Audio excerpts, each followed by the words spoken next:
আসসালামু আলাইকুম, কেমন আছেন সবাই? আশা করি অবশ্যই ভালো আছেন। তো আমরা আজকে দেখার চেষ্টা করব বাংলাদেশের প্রচলিত রাষ্ট্রীয় আইন এবং ধর্মীয় আইনে একজন মেয়ে হিসাবে বা কন্যা হিসাবে সে কতটুকু সম্পত্তি পাইতে পারে, ভাই থাকলে কতটুকু পাইতে পারে, ভাই না থাকলে কতটুকু পাইতে পারে, একাধিক বোন থাকলে কতটুকু পাইতে পারে, সাথে মৃত ব্যক্তির মানে তার ফুপু থাকলে কতটুকু পাইতে পারে। নাম্বার ওয়ান, আপনি যদি মৃত ব্যক্তির মেয়ে হন, মানে আপনি এক বাবার একমাত্র যদি মেয়ে হন, আপনার যদি শুধুমাত্র আপনি একক হন, সেক্ষেত্রে আপনার বাবার টোটাল যত প্রকার সম্পত্তি আছে, অ্যাসেট আছে, তার 50% আপনি পেয়ে যাবেন। 1 কোটি টাকা থাকলে 50 লাখ টাকা আপনি পাবেন, 100 শতক থাকলে 50 শতক আপনার, এটা একদম ফ্ল্যাট। বাকি অংশটা কে পাবে চিন্তা করেন। এখন আমরা দেখবো যে আপনার যদি মা থাকে, মানে মৃত ব্যক্তির স্ত্রী থাকলে উনি কিছু পাবে। এই দুইজনে পাওয়ার পর আমরা দেখবো যে তার আস্থা বা শ্রেণীর কেউ আছে কিনা, মানে মৃত ব্যক্তির বাবা আছে কিনা, তার দাদা আছে কিনা, এরা না থাকলে ছেলেও যদি নাই, এরপরে দেখবো যে ছেলের ছেলে আছে কিনা, এরাও যদি না থাকে তখন দেখবো ভাই আছে কিনা, ভাই না থাকলে বোন আছে কিনা, বোন না থাকলে চাচা আছে কিনা, চাচাতো ভাই আছে কিনা।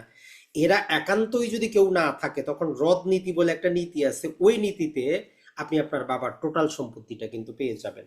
তাহলে একজন মেয়ে হিসাবে আপনি কিন্তু আপনার বাবার টোটাল সম্পত্তিও পাইতে পারেন যদি আসাবাস শ্রেণীর মানুষ না থাকে। আর তারা থাকলে আপনি 50% পাবেন, ক্রিস্টাল ক্লিয়ার। 2 নাম্বার, এখন ধরলাম যে আপনারা একাধিক বোন, 2, 3, 5 জন বোন আছেন, তাহলে আপনারা টোটাল সম্পত্তিটাকে 3টা ভাগে ভাগ করবেন। যেমন যদি আপনার বাবার 1 কোটি টাকা থাকে তাইলে সেটাকে আপনারা 3 ভাগ করে নেবেন, 3 ভাগ করে 2 ভাগে আপনারা পেয়ে যাবেন, মানে মোটামুটি 66,67,000 কিন্তু আপনাদের। বাকি টাকাটা কারা পাবে? ওই যে আপনার মা থাকলে উনি কিছু পাবে, চাচা জ্যাঠারা এরা ধারাবাহিকভাবে সিরিয়ালে থাকলে তারা পাবে, তাদের কেউ না থাকলে আপনারা 3 বোন পেয়ে যাবেন, বা 4 বোন যারা থাকবেন সমান ভাগে ভাগ করে নেবেন। দুটো ক্লিয়ার হয়ে গেল। এখন আরেকটা যেই আসবে সেটা হচ্ছে, যদি ধরেন যে এখন আপনার সাথে আপনার এক বা একাধিক ভাই আছে বা এক বা একাধিক বোন আছে, মানে ভাই বোন আছে মৃত ব্যক্তির, এটার ক্ষেত্রে নর্মাল সিম্পলি যেটা হিসাব করবেন, যেমন ধরেন যে আপনারা 2 ভাই 2 বোন, আপনার বাবার সম্পত্তি 2 ভাই 2 বোনের মধ্যে বন্টিত হবে। সিম্পল হিসাব হচ্ছে ভাইয়ের জন্য 2টা ভাগ রাখবেন, আপনি বোন হিসাবে একটা নিবেন, তাহলে 2 ভাইয়ের জন্য 4 ভাগ, 2 বোনের জন্য 2 ভাগ, টোটাল সম্পত্তিটাকে 6 ভাগ করবেন। 6 ভাগ করে 2 ভাগ ভাই পেয়ে যাবে, 1 ভাগ করে আপনারা নিবেন, ঝামেলা কিন্তু শেষ। এখন আসি যে এই সমস্যাগুলোর মধ্যে আমরা পড়ি, সেটা হচ্ছে হয়তো দেখা যায় যে আপনার বাবা পূর্বে মারা গেছে, আপনার দাদা পরে মারা গেছে, এখন আপনি পাবেন কিনা। তো এইটা নর্মাল প্রচলিত যেই ধর্মীয় আইনে আপনি পাইতেন না। তো 1961 সালে একটা আইন করা হয়েছে, সেখানে একটা প্রতিনিধিত্বের মতবাদ, মানে রিপ্রেজেন্টেটিভ মতবাদ রাখা হয়েছে, মানে আপনার বাবা বা মা আমরা ধরে নিব মারা যান নাই, তাহলে তারা জীবিত থাকলে যতটুকু সম্পত্তি পাইতো আপনিও সেম ততটুকু সম্পত্তি পাবেন।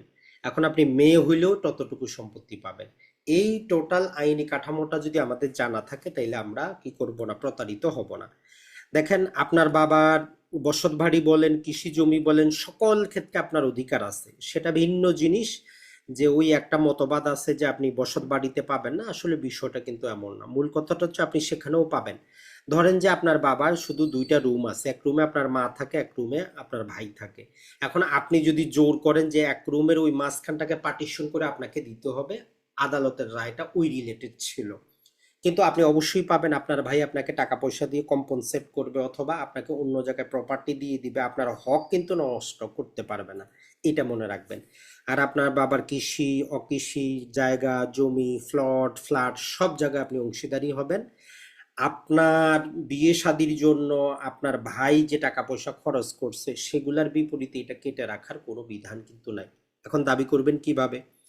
1 নম্বর হচ্ছে আপনি ওয়ারিশ সনদ সংগ্রহ করবেন। আর এটা সংগ্রহ করতে গেলে আপনারা বলবে যে আপনার বাবা যে মারা গেছে বা মা যে মারা গেছে, তাহলে মৃত ব্যক্তির আগে ডেথ সার্টিফিকেট লাগবে। ডেথ সার্টিফিকেটের পরে আপনি ওয়ারিশ সনদটা নেবেন। ওয়ারিশ সনদে আপনি কে কে আছে উল্লেখ করবেন। এরপরে সবাই যদি রাজি থাকে আপনারা বাটোয়ারা দলিল করবেন, না হলে সবার নামে আপনারা এজমালি কি করবেন, খতিয়ান করে ফেলবেন। অথবা এখনকার লেটেস্ট আইনের যে সংশোধনী আনা হয়েছে, এর ফলে যেটা হচ্ছে আপনি প্রতি দাগে আপনার অংশ মোতাবেক আপনার বাবার নামে খারিজ খতিয়ান করা থাকলে আপনি বিক্রি করতে পারবেন, কোনো বাধা নেই।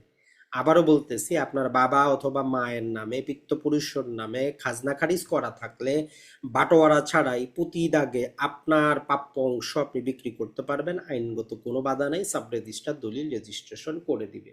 তো আশা করি আজকের এই ভিডিওটার মধ্যে আপনি ক্রিস্টাল ক্লিয়ার হইলেন। তো দিন শেষে যদি রাজি না হয়, আপনাকে যদি যাইতে না দেয়, আপনার জন্য একটা হচ্ছে বাটোয়ারা মামলা করতে পারেন। আর বাটোয়ারা মামলা যদি আপনি না করতে চান, যদি আপনি আপনার অংশ মোতাবেক দাগের মোতাবেক দখলে যাইতে যান, দায়িত্বে যদি না দেয়, এক্ষেত্রে বাটোয়ারা মামলা করার আগে আপনাকে বর্তমানে লিগ্যাল এইড অফিসারের কাছে আবেদন করতে হয়। তো সবচেয়ে বেস্ট সেখানে আবেদন করেন, একটা অ্যাপ্লিকেশন দেন, আপনার ভাই বোন সবাইকে ডাকুক, যতটুকু রাজি হয় হয়, না হলে আপনি মামলা করবেন। আসসালামু আলাইকুম, ভালো থাকবেন, সুস্থ থাকবেন। আর আমরা দ্রুতই আপনাদের জন্য নিয়ে আসতেছি ভূমি রিলেটেড একটা কোর্স, সম্ভবত 5 তারিখ থেকে শুরু হচ্ছে।